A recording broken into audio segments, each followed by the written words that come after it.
అందమైన అడవి పక్కన ఒక చిన్న గుడిసె ఉండేది. అందులో అమ్మ గ్రద్ద, నాన్న గ్రద్ద, చిన్ని గ్రద్ద జీవించేవారు.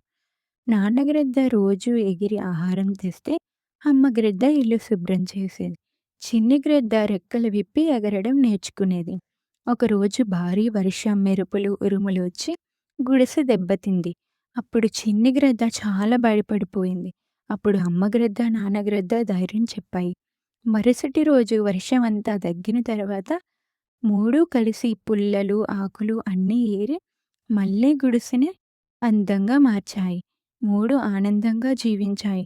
అప్పుడు చిన్ని గ్రద్దకి ఒక విషయం అర్థమైంది. ఏంటంటే కుటుంబం కలిసి ఉంటే ఎంత సమస్యనైనా ఎదుర్కోవచ్చని చిన్ని గ్రద్ద ఆ రోజు తెలుసుకుంది. ఇంకా మరిన్ని వీడియోస్ కోసం బెల్ ఐకాన్ని క్లిక్ చేసి మన ఛానల్‌ని సబ్స్క్రైబ్ చేయండి.